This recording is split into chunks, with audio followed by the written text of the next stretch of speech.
माधवपुर नाम के गांव में मनोहर नाम का आदमी अपनी पत्नी शोभा, 5 साल की बेटी रूही और 4 साल के बेटे मोनू के साथ रहता था।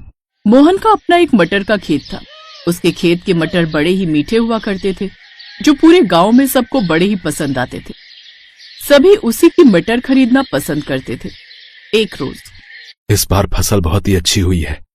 इस बार अच्छी कमाई होगी तो मैं अपने पूरे घर की मरम्मत करवाऊंगा और घर में नया बिस्तर भी लाऊंगा, ताकि तुम्हें जमीन पर ना सोना पड़े। भगवान करे आपका काम यूं ही चलता रहे और आप खूब तरक्की करें और हम अपने बच्चों का प्राइवेट स्कूल में दाखिला करवा सके। सच कहा तुमने। बस थोड़ा पैसा और कमा लूं तो मैं एक बड़ा सा खेत खरीद लूंगा, फिर उसमें मटर की खेती और बढ़ा दूंगा, फिर अपनी मटर की फसल शहर में जाकर बेचूंगा। अच्छा, आज मुझे मटर की कटाई भी तो करनी है, तो मैं चलता हूँ। आज काफी सारी कटाई करनी है तो मैं भी खेत में आपके साथ चलती हूँ। मोहन और शोभा खेत चले जाते हैं। उसके खेत के बगल में ही उनके पड़ोसी राजेश का भी खेत था, लेकिन उसके खेत में मटर की फसल बिल्कुल भी अच्छी नहीं थी, जिस कारण वो मोहन का खेत देखकर उससे जलता था। हम दोनों का खेत तो आसपास ही है, फिर इसकी खेत की फसल इतनी अच्छी और मेरी इतनी खराब। जरूर इसी ने कुछ उल्टा सीधा किया होगा मेरे खेत के साथ, तभी मेरे खेत की फसल इतनी अच्छी नहीं हुई। राजेश मन ही मन ये सब सोच ही रहा था, तभी वो देखता है कि मोहन के पास एक व्यापारी आता है। मोहन, इस बार तुम्हारे खेत की फसल तो बड़ी अच्छी हुई है। इस बार मुझे 100 किलो मटर चाहिए। अगर तुमने किसी और को कहीं बेचा है तो इसमें से 100 किलो तुम मुझे दे दो। ठीक है साहब, वैसे भी इस बार मेरे खेत में पूरे 250 किलो मटर की खेती हुई है। ठीक है, फिर 100 किलो मुझे भिजवा देना, और चाहिए होंगे तो बता दूंगा। ये कहकर सेठ जाने लगता है। तभी राजेश, सेठ जी, जरा मेरे खेत की फसल के मटर भी ले लीजिए। अच्छा, पहले टेस्ट तो करवा अपने मटर। जी, ये लीजिए। राजेश उसे मटर खाने को देता है, लेकिन जैसे ही सेठ उस मटर को चखता है तो बुरा सा मुंह बनाते हुए कहता है, माफ करना, लेकिन मैं तुमसे ये मटर नहीं खरीद सकता। ये तो बड़े ही बेस्वाद हैं। इसे तो मुझसे कोई भी ग्राहक नहीं खरीदेगा। अच्छा, मैं चलता हूँ भाई। ये कहकर वो वहाँ से चला जाता है। तभी राजेश मोहन से, तुम्हारे कारण मेरी फसल की बिक्री नहीं हो पाई। हम दोनों के खेत आसपास हैं, लेकिन इसके बावजूद भी मेरे खेत की फसल अच्छी नहीं होती। इसका मतलब तूने जरूर मेरे खेत की फसल खराब करने के लिए कुछ डाला है। ये आप कैसी बातें कर रहे हैं? मैं ऐसा क्यों करूंगा और मैं ऐसा क्यों चाहूंगा? बस बस, अब ज्यादा भोला बनने की कोशिश मत करो। मैं जानता हूं तुमने ही कुछ किया है ताकि मेरे खेत की फसल खराब हो जाए और सब तुमसे ही मटर खरीदें। मैं कुछ कह नहीं रहा, इसका मतलब ये नहीं कि तुम कुछ भी बोलते जाओगे। मैंने हमेशा पूरी ईमानदारी से अपना काम किया है। ना तो मैंने कभी किसी का बुरा किया है और ना ही कभी किसी का बुरा सोच सकता हूँ। राजेश भाई साहब, आप जो भी सोच रहे हैं वो गलत सोच रहे हैं। इसके अलावा हमें अपनी सफाई के बारे में कुछ भी नहीं कहना है। हम जानते हैं आप परेशान हैं, लेकिन इसका मतलब ये नहीं कि आप हमें कुछ भी बोलेंगे। चलिए जी यहाँ से। ये कहकर वो वहाँ से चले जाते हैं।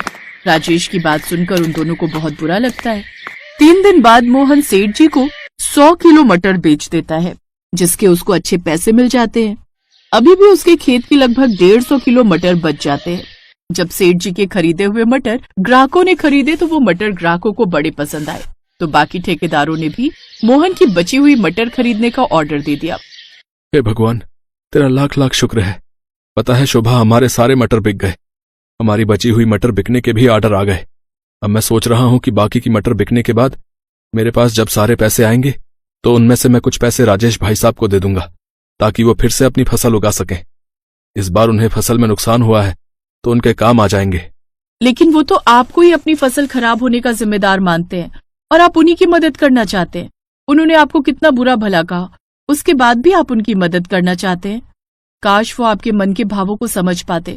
भले ही वो मेरे बारे में कुछ भी सोचे शोभा, लेकिन है तो वो हमारे पड़ोसी ही, तो हमें तो उनकी मदद करनी ही चाहिए। जहां मोहन राजेश के बारे में इतना सोच रहा था, वहीं राजेश के मन में तो उसके खिलाफ गुस्सा पनप रहा था। उस मोहन को बड़ा घमंड है ना खुद पर। अब मैं उसका घमंड चूर चूर कर दूंगा, उसकी सारी फसल खराब कर दूंगा। गांव में सबके सोने के बाद आधी रात को राजेश मोहन के उस गोदाम में जाता है और वहां आग लगा देता है। अब आएगा मजा।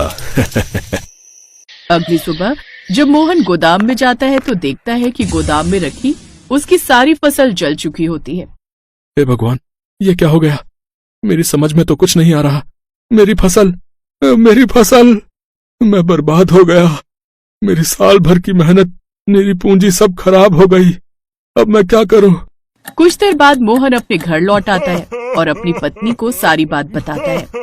उसकी पत्नी उसे समझा बुझाकर किसी तरह शांत करती है। आप हिम्मत मत हारिए जी, सब कुछ ठीक हो जाएगा, हम फिर से मेहनत करेंगे। हाँ बाबा, आप परेशान मत हो, भगवान जी है ना, वो सब ठीक कर देंगे। मेरी बच्ची। अगले दिन मोहन फिर से अपने खेत पर मटर के बीज बोने जाता है तो देखता है कि उसका खेत हरे भरे मटर की फसल से लहलहा रहा है। ये देख वो हैरान हो जाता है। उसे तो अपनी आंखों पर यकीन ही नहीं होता। ये कैसे हो सकता है? मेरे खेत में मटर की हरी भरी फसल कैसे उग गई? कहीं मैं कोई सपना तो नहीं देख रहा ना? नहीं, ये कोई सपना नहीं है मोहन, ये हकीकत है। जरा यहाँ देख मोहन, मैं हूँ जादुई मटर। मोहन जब उस तरफ देखता है तो वो हैरान रह जाता है, क्योंकि उसके सामने एक जादुई बोलने वाली मटर खड़ी थी, जिसके 2 छोटे छोटे हाथ पैर और 2 आंखें भी थी। अरे तुम कैसी मटर हो जिसके हाथ पैर भी हैं? मैं एक जादुई मटर हूँ और यहाँ पर तुम्हारी मदद के लिए आई हूँ। सब्जियों के लोग से कुछ समय पहले मैं तुम्हें देख रही थी। तुम्हारे पड़ोसी ने तुम्हें कितना गलत कहा, लेकिन फिर भी उल्टा तुमने उसकी मदद के बारे में सोचा। लेकिन जब उसने अपनी जलन के चलते तुम्हारी फसल में आग लगा दी तो मुझसे रहा नहीं गया। मैं तुम जैसे नेक इंसान को इस तरह मुसीबत में नहीं देख सकती, इसलिए मैं तुम्हारी मदद करने चली आई। तो ये आग राजेश भैया ने लगाई। कोई बात नहीं, हरी मटर मैं चाहता हूँ। जैसे तुमने मेरे खेत को हरा भरा कर दिया, ऐसे ही तुम उनके खेत को भी हरा कर दो। ये कहकर तुमने तो मेरा दिल ही जीत लिया।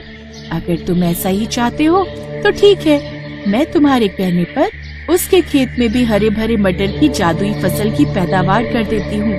पीछे खड़ा राजेश ये सब सुन रहा था और उसे अपनी करनी पर बड़ा पछतावा था। वो मोहन के पैरों में गिड़गिड़ाकर उससे माफी मांगता है। मुझे माफ कर दे मेरे दोस्त, मैंने तेरे साथ कितना गलत किया, लेकिन फिर भी तू बहुत ही नेक दिल इंसान है रे। मोहन ने उसे माफ कर दिया और उसे गले से लगा लिया।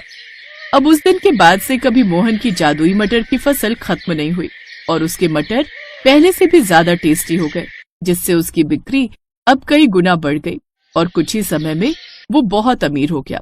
अब उसने बड़ा सा घर बना लिया, साथ ही अपने बच्चों को प्राइवेट स्कूल में पढ़ने डाल दिया।